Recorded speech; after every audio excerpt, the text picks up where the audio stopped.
Good evening, ladies and gentlemen. Come to you live from the outskirts of the internet. It's the Gaming Saloon for January 25th, 2026. For your host, please, 2448. Turn around, up, Salon. Hi. Wait.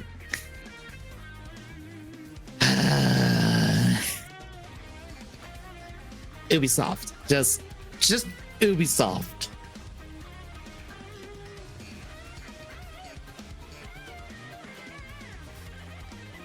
More. I didn't or expect what we we're would gonna have. be No, what we're hitting, because Okay. it's pretty major. Because you know how I said we'd probably be seeing 2 grays before the end of this year, last year. Mm-hmm. I didn't expect the third company to start digging their own one as well. And whose fault is that? Because you should have expected that. I knew. Here's the thing. I knew Ubisoft was going to get into trouble and stuff, but I figured we'd be covering a prolonged legal battle between the shareholders and the Guillermo family over Ubisoft's future for like an entire year. I didn't expect this. But that is one of many things we'll be talking about in the news. Your favorite video game is also second on the list.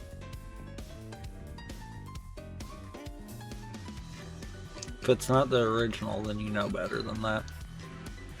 I know it's not the original, but I still throw it in here. Because we will track Marathon's deaths over the course of this year.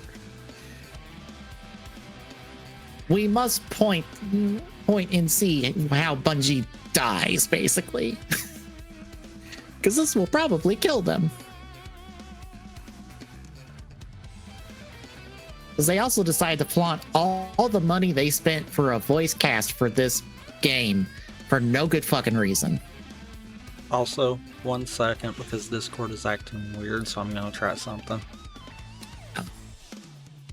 Discord. Why must you do this? I love that it cut you out in the middle of it, because you decided to do that.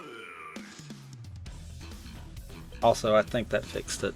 I was noticing weird latency, and then it would ever so often try to cut you out, and I'm like, when I'm connected and I see the ping act funny, then that tells me that's Discord. Yep. But before we get into the news and stuff, Tyler, what have you been playing the last couple weeks? Good question. Always.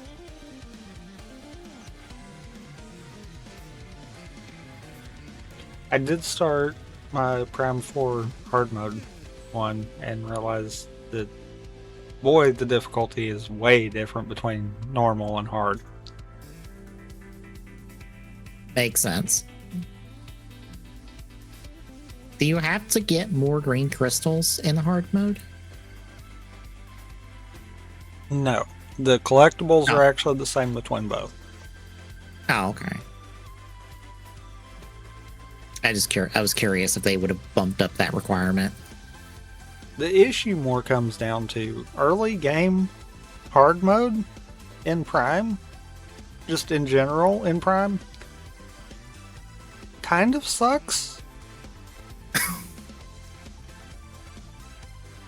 And I forgot there was a part in Prime 4 that actually almost kicked my butt on normal, and it is completely kicking my butt on hard. And I'm like, I'm done with this for a little bit.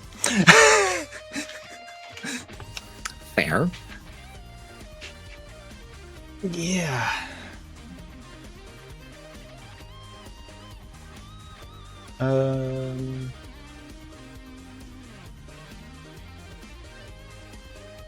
There's probably something else, but I can't think of it right now. I finished up Time Stranger the other day. And It is very good. I think mechanically and gameplay wise, it's a improvement on Cyber Sleuth. just because Digivolution system a lot better. No ABI, no arbitrary ABI stat to limit you. It's now just your stat requirements in your agent level, which is just how many ever quests, main quests and side quest stuff have you done? Is all that level really means. The core battle mechanics are still good. I kind of like that it trimmed down your party to basically 3 main party members and 3 reserve members. Because Cyber Sleuth, you had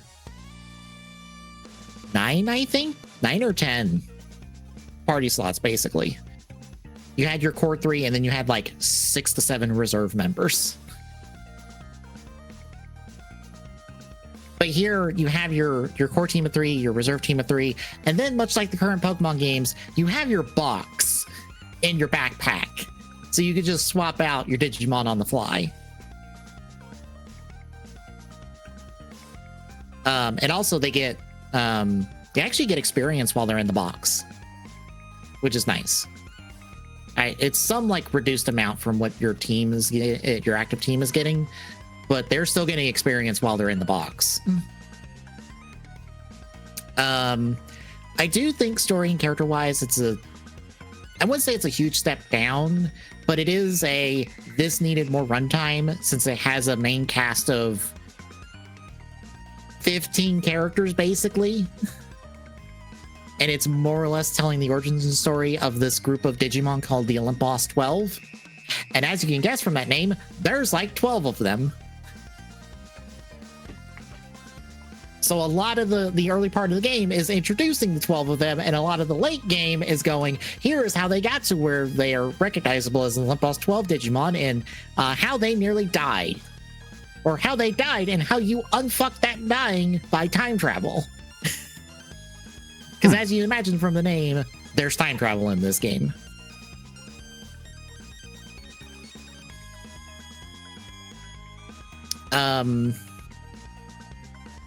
I do think the Digifarm is a step down because you can't Digivolve in the farm. You can't check requirements in the farm. You have to go into this like Mario Galaxy sphere world to put the Digimon down and interact with them. And that takes like a couple extra seconds every time you have to go in there, which is annoying. I wish the fast travel systems they had were like interconnected, because you have a fast travel to different maps and then you have a fast travel within said maps, but they're disconnected. Which is only really a problem in the end game when you want to fast travel to different locations. And there also just needs to be more points to fast travel to, which is, it's not a bad thing, it's more just annoying. And lastly, you get a super, like you, the player, get a super that you, in your skill trees and stuff, you unlock different supers. 90% of them do not matter. Would you care to guess why? Why? Because 2 of them are absolutely busted and the better options. Oh, jeez. Because your 90% of supers are basically your healing supers, your stat buff supers, your stat debuff supers. You know what supers trump all of them? What? You're either party-wide, like enemy party-wide super damage, or single target stupid damage super.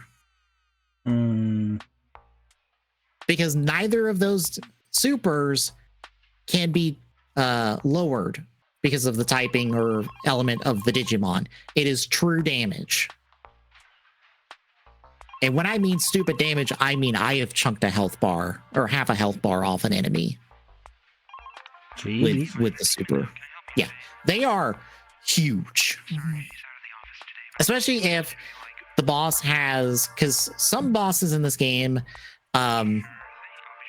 enter a charging of my super state, where they give you basically 2 turns to break their like shield meter, basically to stop them from hitting you with their super. Otherwise, they're gonna go, I'm gonna hit you with my super. You better block right now. And so you block to not take the full damage from their super. And yeah, you're damaging your player damaging super is kind of necessary to like chunk those bars, or chunk the bar basically. Also, the super, it is free. It does not consume the turn of the Digimon you use it on. It is, the damage on it is based off of your agent level. So the deeper you go in the game, the more damage it does. And like I said, it's true damage. So why would I not use those? And they're like basically the second or third option on that tree, respectively. Actually, the party-wide one is the first option. I want to say the single target one is basically the third or fourth option you'll pick. You'll have in terms of that skill tree. So like, I guess I would just say better balancing options on that one to make me use any of the other supers. But it's very good. It's probably under 40 hours if you want to just do the main story and call it a day. I think Cyber Sleuth was more in the 60s. Which is why I again say like story and characters do better for that one. That's basically it. I'm gonna like fill out the field guide, which is their Pokedex basically for that game. And I'll probably not touch the game again. Unless somebody makes a manual for it, because that might just be short enough depending on a goal requirement that I wouldn't mind doing a manual archipelago for. Because people have already done a randomizer for the Digimon for that game.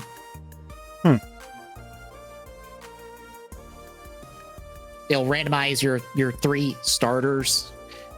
I put in quotations because honestly, you will lose track of your starter because the Digivolution paths are branching. So you can take a Digimon basically anywhere within several paths. And honestly, your starter is the same as every other Digimon in that respect. So I'm pretty sure I don't even have mine anymore.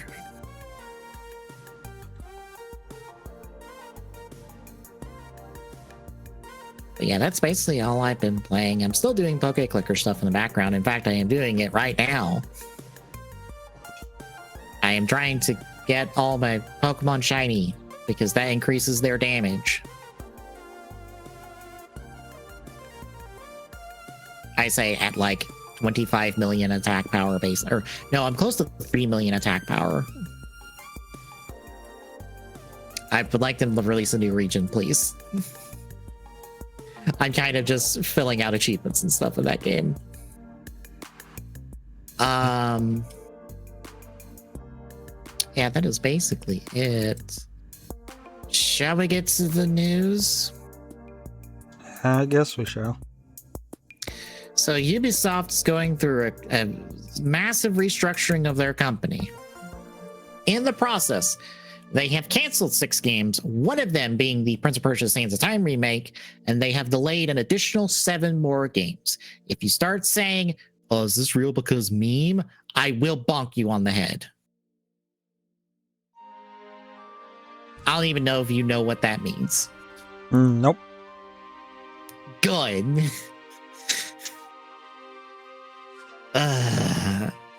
But yeah, the only other details about these projects is one of the canceled games is a mobile game. The others, I think 3 of them might have been major IPs for Ubisoft, but we don't know any other specifics. But not amongst any of this group is Beyond Good and Evil 2. That's still trucking along just fine. Maybe. No, they've said that it didn't get touched in any of this. Yet. I just am like, how the fuck is Beyond Good and Evil 2 not in the canceled group? How? You'll cancel the Prince of Persia Sands of Time remake, but you're not going to cancel Beyond Good and Evil 2 and fucking save yourself some trouble? No? Anywho, the core part of this restructuring is that now Ubisoft will be separating into 5 separate creative houses. One of these will be Vantage Studios, which will be looking after Assassin's Creed, Far Cry, and Rainbow Six Siege. The other 4, now spot the oddballs in these, will be the competitive and cooperative shooter experience, which is The Division, Ghost Recon, and Splinter Cell.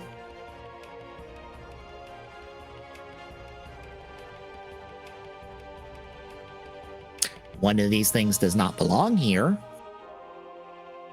The live service experience group, which is For Honor, The Crew, Riders Republic, Brawlhalla, and Skull and Bones. Fantasy and narrative-driven games, which will be Anon, Might and Magic, Rayman, Prince of Persia, and Beyond Good and Evil. And then lastly, casual and family games, which is Just Dance, Idle Miner, Tycoon, Ketchup, Hungry Shark, Invincible, Guardian of the Globe, Uno, and Hasbro. The related projects.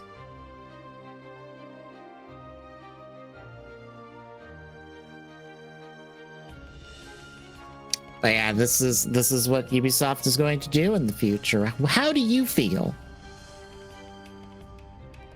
Meh. I will also note that they lost 30% of their stock price off of this announcement, which means they are 100% down from where they were, I think, just like 5 years ago.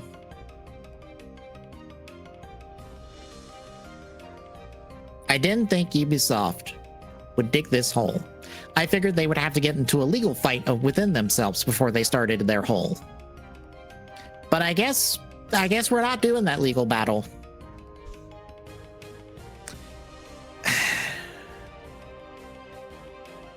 I mean, I'll be honest, I have no faith in Ubisoft across the board.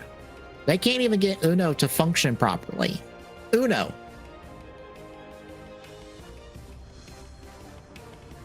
How am I expected them to get anything else cooperating? Why was Splinter Cell in the cooperative and competitive shooter group?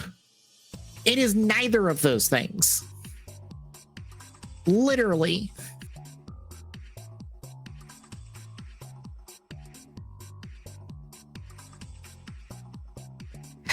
But anything else? No. All right, Tommy's favorite game, Marathon, now has a date and a price.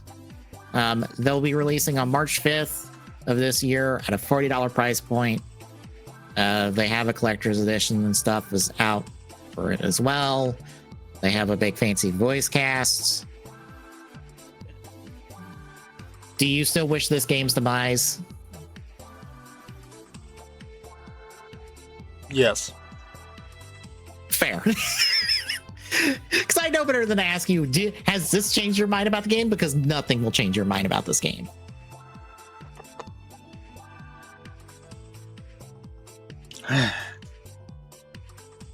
Like, this game can burn. Yep. And I go, fair. But yeah, that's our Marathon update.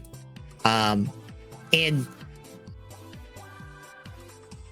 I'm not going to say better news. In other news, we had a developer direct from Xbox this week. Did you take time to catch this? Nope. Fair. I wasn't either until I just saw that I was going to be... I could. And I was like, you know what? I'll throw it on in the background.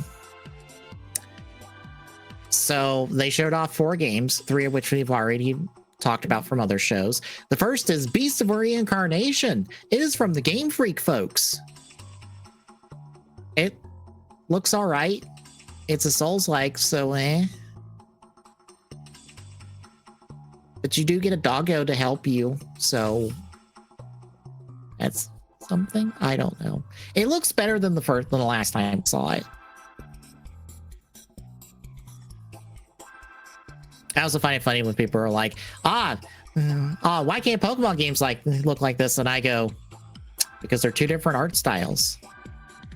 They're going for two different things. I get what you mean, but also that's not what you want. You want Pokemon to run better, not look better.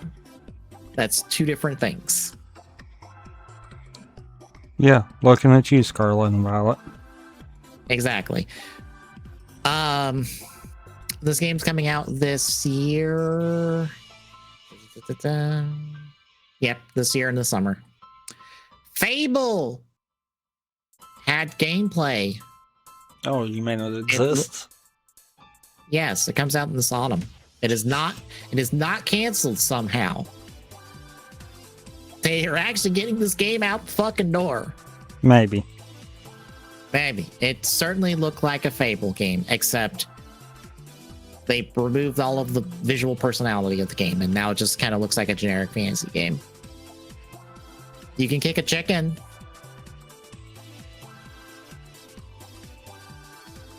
Otherwise, it didn't really show that much. That comes out in the autumn. Forza Horizon 6 is here. You get to race a Gundam. Or at least something that's vaguely Gundam shaped. They teased that at the end of the trailer, and I'm like, why didn't you lead with that? Because otherwise, this just looked like another Forza Horizon game. Why didn't you lead with me being able to race a Gundam? Why? Yeah, a bunch of cars, customizable garages in the States and all that hoopla. Yay, New Horizon. The thing I actually cared about. Coming from Double Fine, this is Kiln. This is their, I think it's like 4v4 multiplayer game. I think it's 4v4. Might be, it's either 3v3 or 4v4. But basically, you make a pot. You get to make your own pot of any shape or size and add little accessories and stuff. And then you have a little ghost friend that possesses the pot. And then you fight other people to gather water and to put out their kiln. And depending on the pot size and stuff, you have different abilities and the like. This looked honestly a little fun and had a lot of personality to it. So I'm kind of on board.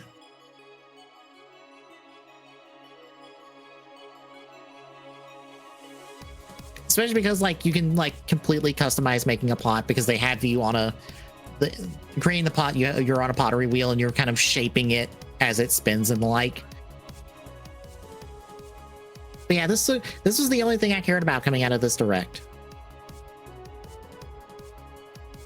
Do you have any thoughts on Kiln?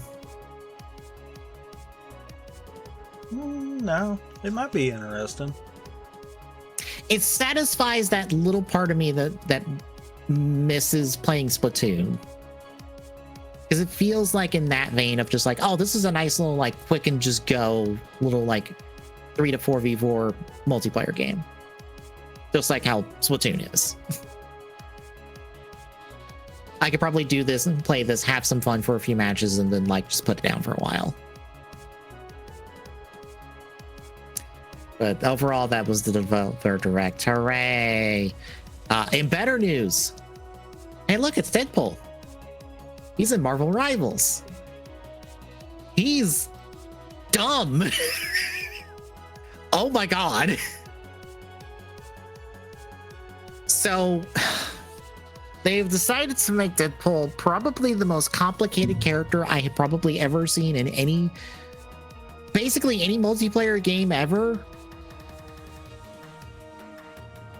Because, okay, Deadpool is all 3 classes that are present in Marvel Rivals. He's a Vanguard, he's a Duelist, he's a Strategist. And he plays slightly differently across all 3 of them. Additionally, he has a level up system that improves his abilities. And these are different for each one of his classes. he also has different supers, again, for every single class. Additionally, as well, the different classes are separate from each other in terms of bans, meaning you can try to ban Deadpool as much as you want, but unless you ban all 3 versions of him, somebody's playing Deadpool against you or for you. It's ridiculous. They have made the biggest brain character I have ever fucking seen, and they made it fucking Deadpool. Have they made the biggest brain character, or have they made a fourth wall breaking character? They have done that too. Because for those that don't know, Sayu voices Deadpool that he had to keep quiet about basically for like 2 months, because he was going to say something at the Game Awards when they announced it, but then he decided not to because he didn't get the okay for it in full. But afterwards he got emailed and was told, don't fucking utter a word. And he's like, okay, good, I didn't say anything. But everyone clocked that it was him, so he just had to lie. Which isn't that fun to just be under an NDA and everyone just goes, look, we know it's you. We're going to pester you about it, but we know it's you. We know you can't say it.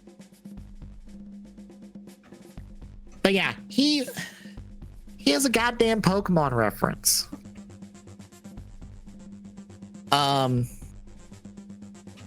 He references several different video games in his dialogue. He talks to it's not Galactica, the announcer for the game. He just straight up talks to her sometimes and annoys her. One of his supers basically obscures your screen if you don't hit him. And he literally just yells at you, what are you aiming at to start it? There is so much. They put so much effort into this character, it's ridiculous. Sayu puts so much effort into the voice acting for this character, it's ridiculous. This is the most effort any character I think in any shooter has ever received. I mean, I guess you could say it's maximum effort. It is. This is the most maximum of maximum efforts. Like, I think the very meta of Marvel Rivals, even on a competitive level, has now been warped by his existence. I think his existence is going to lead to them needing more bans. Just because you can't completely put this character off the table unless both teams agree no Deadpool, because you only get 2 character bans on each team. So basically both teams have to agree no Deadpool. And there are so many other options that he is going to allow to exist in competitive, because, well, if you take him off the table, well, somebody else is going to get through across the board. Maybe that's the play.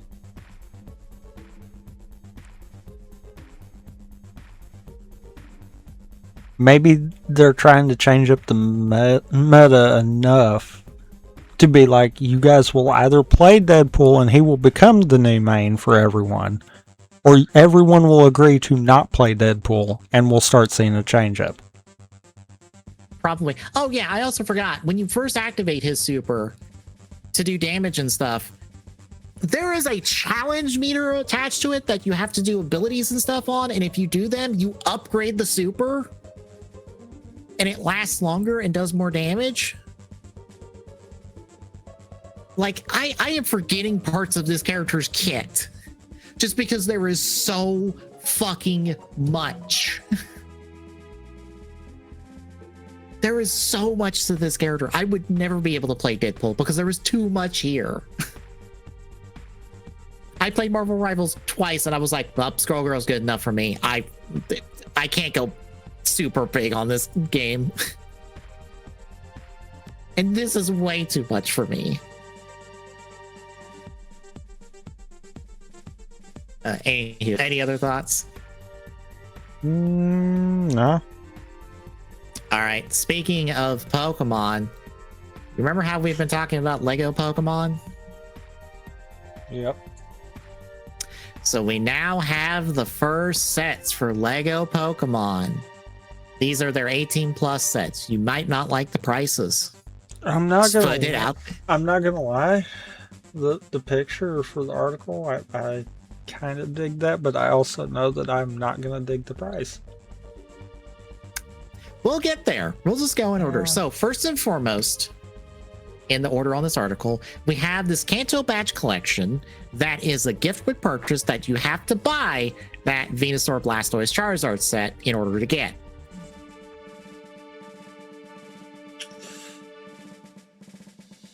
Oh boy. So I'm leading with that here. But we are going to start. For those that can't tell, I say, oh boy, because this badge collection set is 312 pieces, and anyone that has any idea of prices per pieces kind of deal, yeah, that means that big one's gonna be big money. Oh, don't worry. But we will start with the cheapest option, which is this Eevee. Look at him. He's adorable. It is $60, 587 pieces. He is 7.5 inches tall, 6 inches wide, and 8.5 deep. All these sets are coming out February 27th. Pre-orders have already went up and I believe sold out because fuck you. Is the short and long of it. Sounds about right. Yep. He is adorable. Though it's funny, I was listening to one Lego Pokemon thing or one Lego thing where they were talking about these sets, and someone was like, that could be minifigure scale, and I'm like, no, it's not. This Eevee definitely isn't. The sets up here are not minifigure scale. Not at all. Because my general rule of thumb when it comes to Pokemon scale, is a Charizard supposed to be taller than you? Yes, then a Charizard needs to be about 6 inches if you're dealing with a 6-inch figure. Does a Charizard have to be the same height as you? Yes, then, or no, 6 inches if you're dealing with a 4-inch figure. If it's the Charizard's 6 inches and you want it to be the same height as you, then the figure needs to be 6 inches. So unless this Charizard is 6 inches or is as tall as a minifigure, it is way too big for a minifigure scale. Charizard is not that big in any version of the games or any version of Pokemon. Anywho, now we're going to go up in price by a little under double. For $200, you get this Pikachu with the Pokeball that he is coming out of the Pokeball on the stand that has a 25 on it because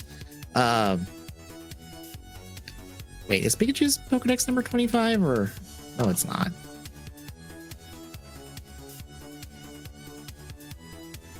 I say that and I can just open up Eggtacular and fucking look.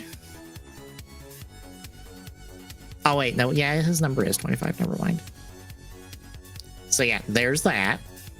How do you like the Pikachu? I think the Eevee looks better.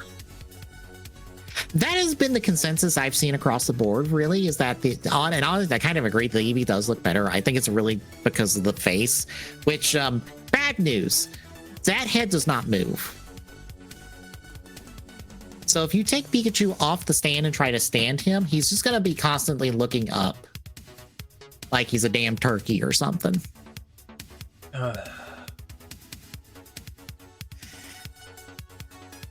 And finally, the cover article, the Venusaur, Charizard, and Blastoise set for $650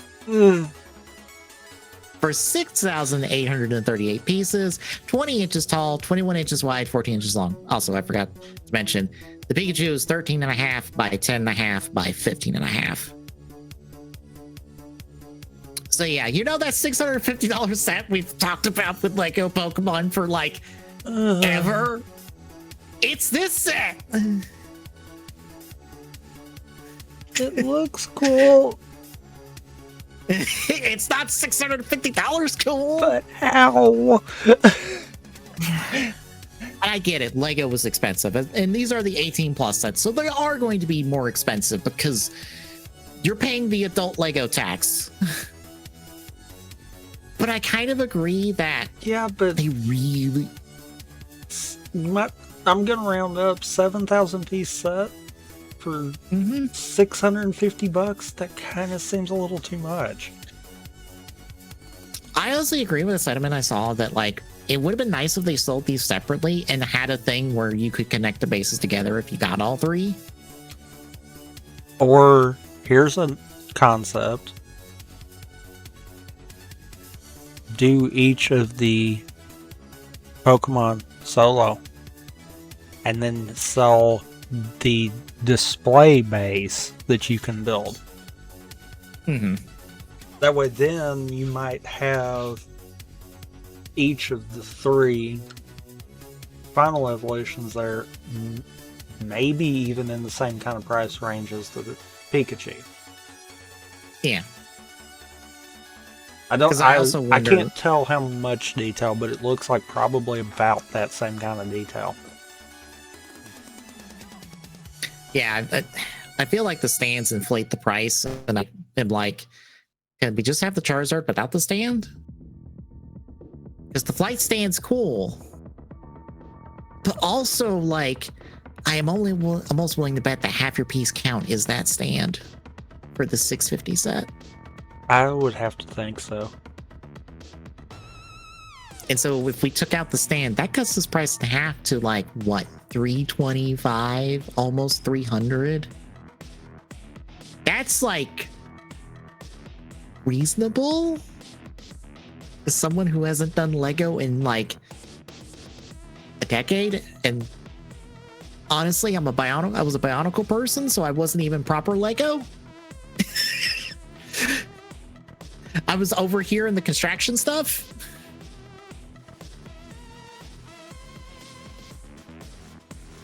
But like 300 for the 3 starters sounds reasonable to me, rather than 650 for the 3 of them plus these big fancy interconnected stand that I'm like, that's cool, but like, can I just have them? Also, can I have some minifigures to go with them for the trainers to have it look like they're battling each other? Or even just have one trainer as part of the set to be like the one trainer that has all 3. Yeah. The thing that was always the goal for everyone playing Pokemon, to have all 3 of the starters. Yeah, basically like video game Red, that is the one in Smash Brothers.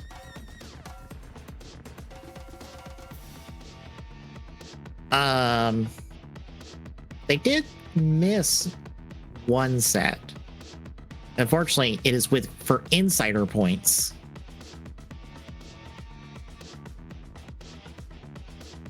I will throw the link to you in the chat. It is a mini Pokemon Center that is like 2,500 points. I don't think this even really is minifigure scale. It's just a little tiny Pokemon Center. It has like a restore area and like a back in and open up, and you can see inside. I think ordering at least the 2 more expensive ones would technically get you enough points to order this. But you also would have to buy something else to ship this with, because you can't just spend your points and have something be shipped that's insider exclusive. You have to buy something else to be shipped with, to have the insider thing shipped with, which is incredibly stupid. But yeah, that is all of our Lego Pokemon offerings for now.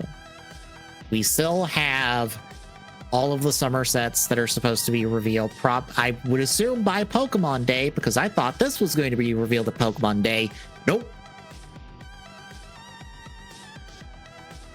Nope. They revealed this a month early. Don't I look stupid? Maybe we'll get these smart. Unfortunately, all of the other Lego sets are going to be the smart brick sets. So refer to the last time we talked about this, which was the last episode, for how that smart brick stuff looks.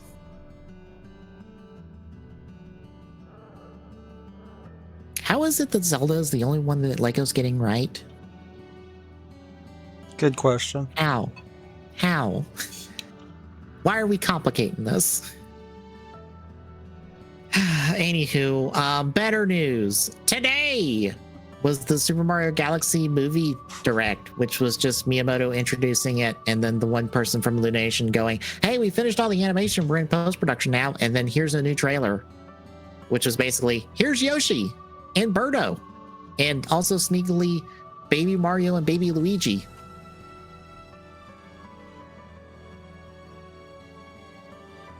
Toad's holding them, and Yoshi is facing off with the T-Rex from Odyssey with a super scope in the scene. But yeah, Yoshi's here. Did they ever announce a voice actor for Yoshi, like a celebrity voice actor for Yoshi? I don't think so. Okay, because you hear Yoshi like say Yoshi in this trailer, and otherwise make Yoshi noises. It sounds like whoever's doing Yoshi right now in the games, because it just sounds like the same tone and light. So I don't think they got a celebrity voice actor for Yoshi, unlike everyone else in this movie. But I could be wrong.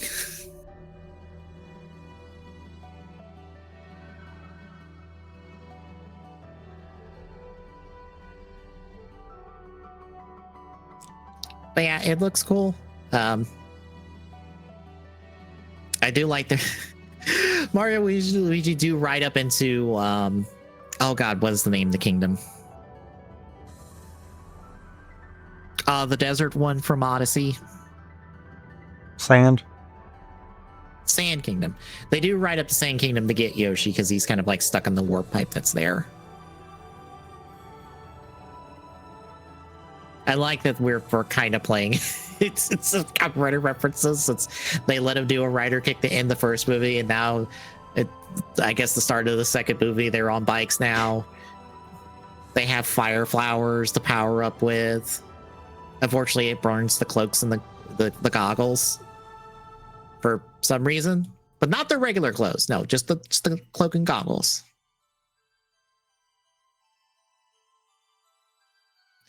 But yeah, I guess any other thoughts on Mario movie the second? Nah. All right, then. Last up, Mario Wonder finally has its Switch 2 update dated and priced. It's like $20 as usual for this. The meetup in Bellabelle Park is basically just a bunch of minigame stuff, along with some new levels. Additionally, a playable Rosalina. We do see short Rosalina in this. We do not see Elephant Rosalina. Huh. They have not cursed the internet with that just yet. Even though the internet would love it. Yes.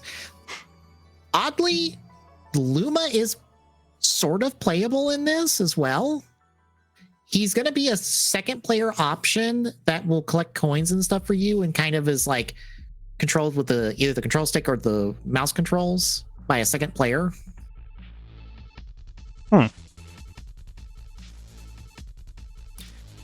They do tease at the end a new power-up that I guess is coming with this update. It's kind of like a flower-looking power-up. Turns you into kind of like kind of like what the flower people do in this game. We don't see what it does outside of it seems to spawn flower platforms that go up. But we don't see anything else it does, really. But this update will be coming out March 26th. You can do the Switch 2 edition plus the new DLC. Like I said, it's $20 for the DLC.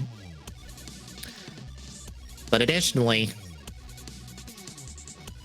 Amiibo lives! Still! We're getting Wonder Amiibo. We're getting an Elephant Mario in the Warp Pipe. We're getting one of the Poplin and Prince Florian. And then we're getting Captain Toad with the Talking Flower.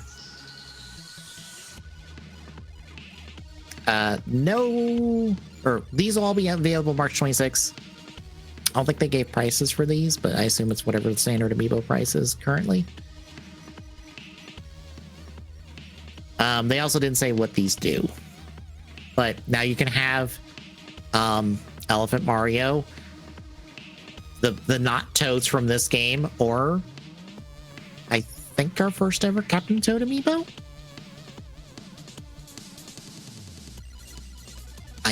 I think? Probably. I think it is. Yes.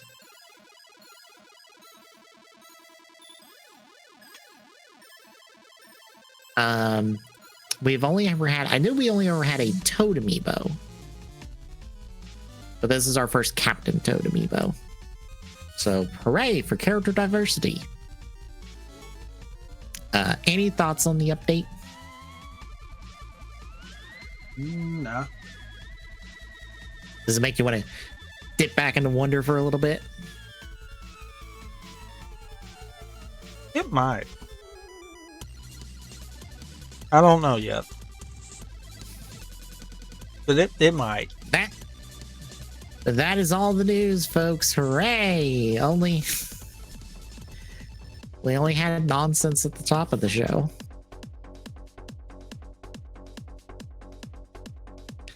All right, releases, folks. So, as you heard on the pre-show, Highguard comes out tomorrow for Xbox Series X and PlayStation 5. It also has a showcase tomorrow for the day it comes out. That's not a good sign, folks.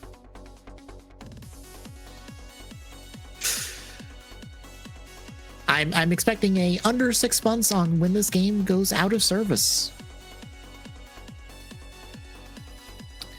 Let's see. On the 27th, Animal Well for PlayStation 5 and Switch. On the 29th, Run for Money, Hunter vs. Runner. Which side will you win with for Switch and Switch 2?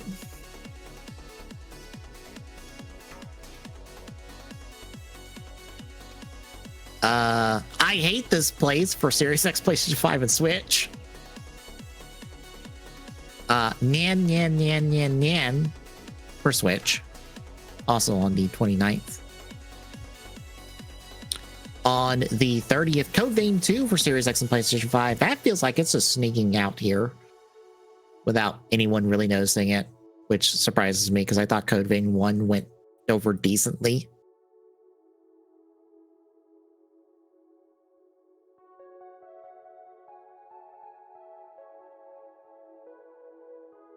Front Mission 3 Remake for Xbox One, Series X, PlayStation 4, 5. It's also on the 30th. Nickelodeon Splat Pack for Switch. I don't know what that entails, but it might be something decent somewhere. Maybe. Possibly. Mm-hmm. On the 5th, we have Dragon Quest VII Reimagined for Series X, PlayStation 5, and Switch, and a game keycard version for Switch 2. I don't remember if if I wasn't separating or if I was putting those together or separating them, but I think from now on, I'm just going to keep them separate just so people know. Jimmy and the Pulsating Mask for Xbox One, Series X, PlayStation 4, 5, and Switch. Sid Meier's 7 Arcade Edition for iOS. And then on the 6th,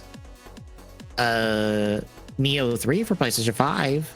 PGA Tour 2K25 game keycard edition for Switch 2.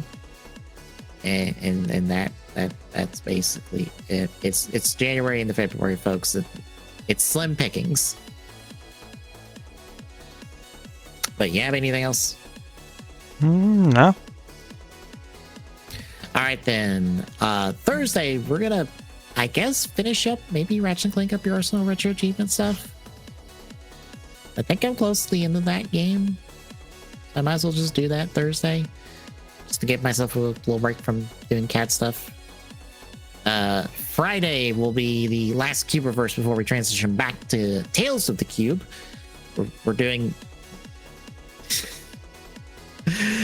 oh god, I'm blanking on the name. True Crime New York. True Crime New York. Yeah, I was like True Crime Streets of LA. Wait, no, not that one. No. not the better one of the two. Yeah, my brain defaulted to that one, and I'm like, no, that's not the right one. But yeah, True Crime New York we'll be doing on Friday for the last Cubeverse for a while before we go back to Cube Tales. Saturday we'll be doing Power Simulator for now. Unless I decide something else, yes. Okay. And then next Sunday, we start our run through of Kyoryuger. I already put together the watch order list, so we know when to basically go watch the 2 movies. Yay. It's honestly decently early on.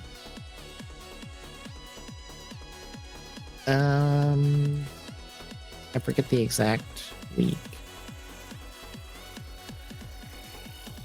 Yeah, it's the 6th week of us doing Kyoryuger is when we do the 2 movies.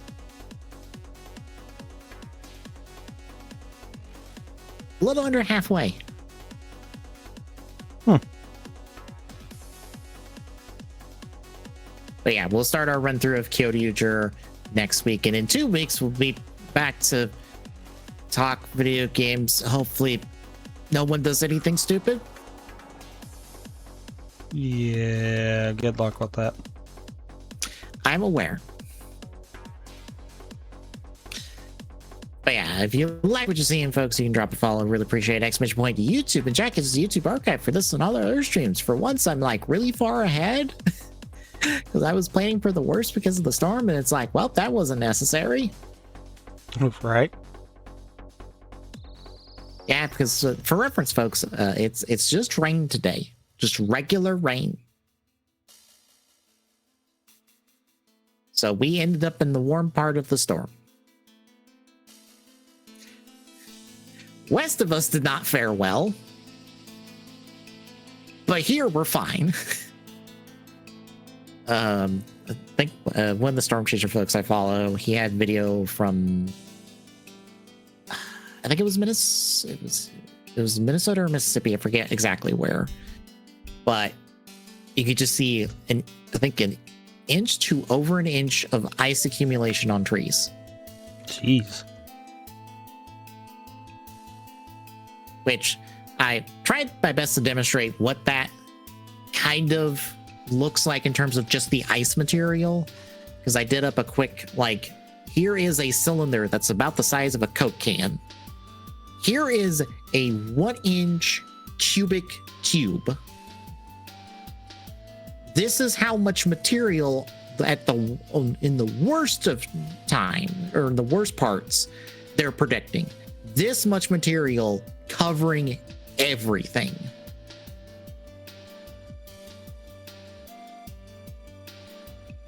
And then like what they were calling for us in the area, which was like a quarter inch material.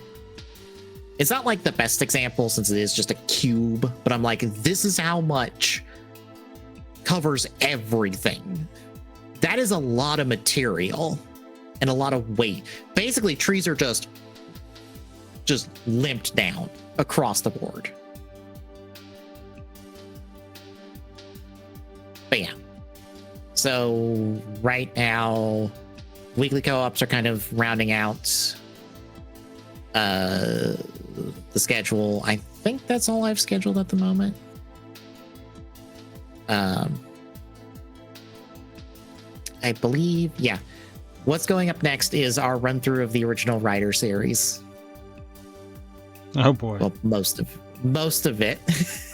as much as we could have stomached, which was honestly like 90% of the show. which is part of the reason why I'm like, I don't know if I want us to do another show a writer series on TGSR, because two of them came away with going, well, this was fine, but Yeah.